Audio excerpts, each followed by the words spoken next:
اللہ الرحمن الرحیم۔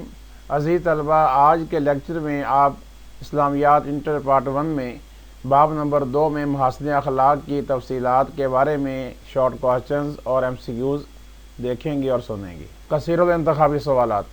معاشی معاشرتی تعلقات کی استواری کے لیے بنیادی شرط ہے دیانت۔ اللہ حکم دیتا ہے کہ امانتیں واپس کر دو امانت والوں کو۔ الامین کس کا لقب ہے؟ رسول اللہ صلی اللہ علیہ وسلم۔ الامین کا معنی ہے دیانتدار۔ ایک جگہ سے کوئی بات سن کر دوسری جگہ جا کے سنانا کہلاتا ہے بد دیانتی۔ حدیث نبوی صلی اللہ علیہ وسلم کے مطابق جس میں دیانت نہیں اس میں نہیں ایمان۔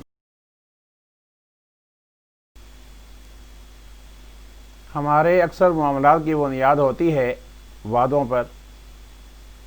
صلح حدیبیہ کے موقع پر زنجیروں میں جکڑے صحابی حاضر ہوئے ابو جندل رضی اللہ عنہ۔ لا دین لمن لا عہد لہ، اس حدیث کے راوی ہیں حضرت انس رضی اللہ عنہ۔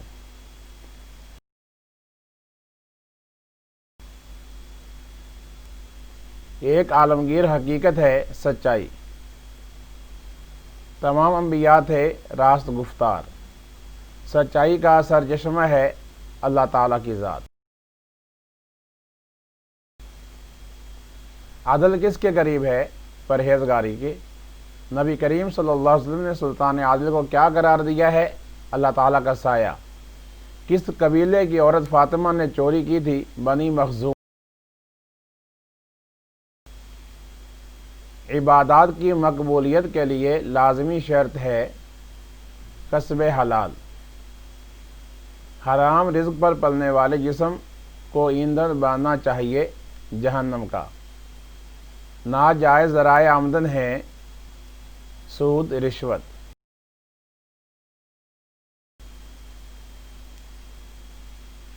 حرام رزق پر پلنے والا جسم کیا ہے؟ جہنم کا ایندھن۔ انسان کو خود غرضی اور مفاد پر سکھاتی ہے دنیا پرستی۔ خود تکلیف اٹھا کر خلق خدا کو آرام پہنچانا ہے ایثار۔ مختصر سوالات جوابات۔ سوال: محاسن اخلاق سے کیا مراد ہے؟ جواب: وہ اقوال و افعال یعنی اخلاق حسنہ جو انسانی شخصیت پر مثبت اثرات مرتب کرتے ہیں اور لوگ دنیا و آخرت میں سرخرو ہوتے ہیں، ان کی بدولت انسان اللہ تعالیٰ کا پسندیدہ بندہ بن جاتا ہے، انہیں محاسن اخلاق کہا جاتا ہے۔ سوال: بد دیانتی کا نقصان کیا ہے؟ جواب: معاشی اور معاشرتی تعلقات کی استواری کے لیے دیانت ایک بنیادی شرط ہے۔ جس معاشرے سے دیانتداری ختم ہو جائے وہاں کاروباری معاملات سے لے کر گھریلو تعلقات تک ہر جگہ ناقابل اصلاح بگاڑ پیدا ہو جاتا ہے، ایک دوسرے پر سے اعتماد اٹھ جاتا ہے۔ سوال: دیانتداری کے متعلق آیت قرآنی اس کا ترجمہ لکھیے۔ جواب: آیت قرآنی: ان اللہ یامرکم ان تؤدوا الامانات الی اہلہا۔ ترجمہ: بے شک اللہ تمہیں حکم دیتا ہے کہ امانتیں امانت والوں تک پہنچا دو۔ سوال: رسول اکرم صلی اللہ علیہ وآلہ وسلم کے احساس دیانت کا کیا عالم تھا؟ جواب: اعلان نبوت سے قبل رسول اکرم صلی اللہ علیہ وسلم کو صادق اور امین کے لقب سے پکارا جاتا تھا۔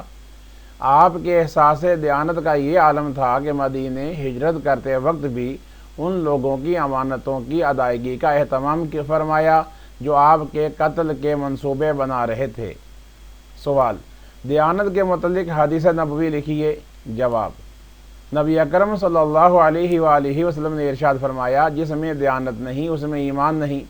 ایک اور حدیث نبوی صلی اللہ علیہ وسلم میں ارشاد ہوا محفل میں کی جانے والی باتیں بھی امانت ہیں۔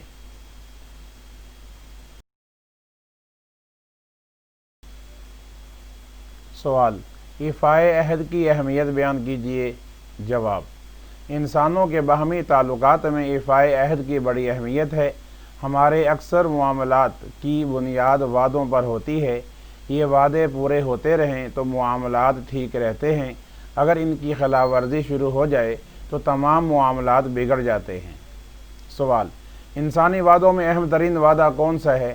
جواب، انسانی وعدوں میں اہم ترین وعدہ وہ ہے جو انسان نے یوم ازل یعنی عالم ارواح میں اپنے خالق سے اس کی بندگی یعنی عبادت کے معاملے میں کیا ہوا ہے۔ سوال، سچائی کیا ہے؟ جواب، کسی قول یا فعل کو بالکل اسی طرح بیان کرنا جس طرح وہ واقع ہوا ہے اسے سچائی کہتے ہیں۔ اس کے مفہوم میں قول کے ساتھ عمل اور خیال کی سچائی بھی شامل ہے۔ سچائی ایک عالمگیر حقیقت ہے جسے تسلیم کیے بغیر انسان سکھ کا سانس نہیں لے سکتا۔ سوال، عدل و انصاف کا تقاضا کیا ہے؟ جواب، عدل و انصاف کا تقاضا یہ ہے کہ ہر شخص کو اس کا جائز حق بآسانی مل جائے، کیونکہ نظام عدل کی موجودگی میں جملہ معاشرتی امور بخیر و خوبی سر انجام پاتے ہیں۔ سوال، نبی اکرم صلی اللہ علیہ وآلہ وسلم کے کون سے ارشادات آب زر سے لکھنے کے قابل ہیں؟ جواب، نبی اکرم صلی اللہ علیہ وآلہ وسلم کے وہ ارشادات آب زر سے لکھنے کے قابل ہیں جو آپ نے بنی مخزوم کی عورت فاطمہ کی چوری کے متعلق سزا کی معافی کی سفارش سن کر ارشاد فرمائے۔ آپ صلی اللہ علیہ وآلہ وسلم نے فرمایا، تم سے پہلی قومیں اس لیے برباد ہوئیں کہ ان کے چھوٹوں کو سزا دی جاتی تھی اور بڑوں کو معاف کر دیا جاتا تھا۔ خدا کی قسم، اگر فاطمہ بنت محمد بھی چوری کرتی تو میں اس کا ہاتھ بھی کاٹنے کا حکم دیتا۔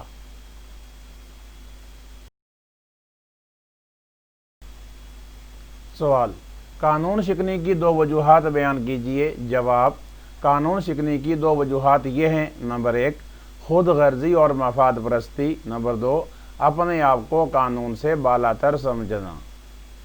سوال، کسب حلال سے کیا مراد ہے؟ جواب، کسب کا معنی کمانا اور حلال کا معنی جائز ہے، لہذا کسب حلال سے مراد ہے جائز اور پسندیدہ ذرائع سے لوگوں کا حق تلف کیے بغیر روزی کمانا۔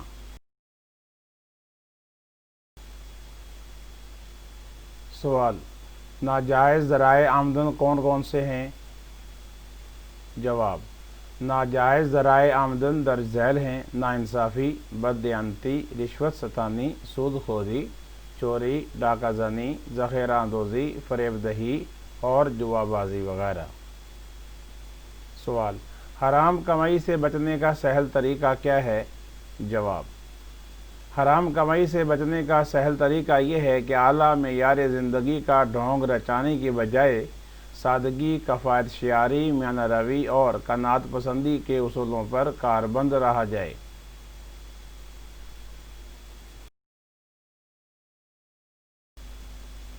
سوال، ایثار سے کیا مراد ہے؟ جواب، ایثار کا لغوی معنی ترجیح دینا یعنی دوسروں کو اپنے اوپر ترجیح دینا، اپنی ضرورت کی چیز کسی دوسرے ضرورت مند کو دے دینا، خود تکلیف اٹھا کر خلق خدا کو راحت و آرام پہنچانا ایثار کہلاتا ہے۔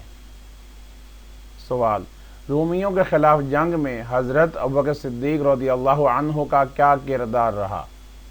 جواب، رومیوں کے خلاف جنگ کو غزوہ تبوک یا جیش الاسرت کہا جاتا ہے۔ اس وقت صحابہ کرام کی مالی حالت بہت کمزور تھی۔ اس جنگ میں مالی اعانت کے لیے حضرت ابوبکر صدیق رضی اللہ تعالیٰ عنہ نے اپنے گھر کا سارا سامان راہ خدا میں پیش کر دیا۔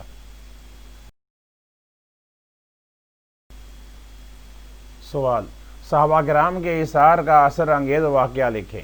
جواب، صحابہ کرام کے ایثار کا ایک اثر انگیز واقعہ درج ذیل ہے۔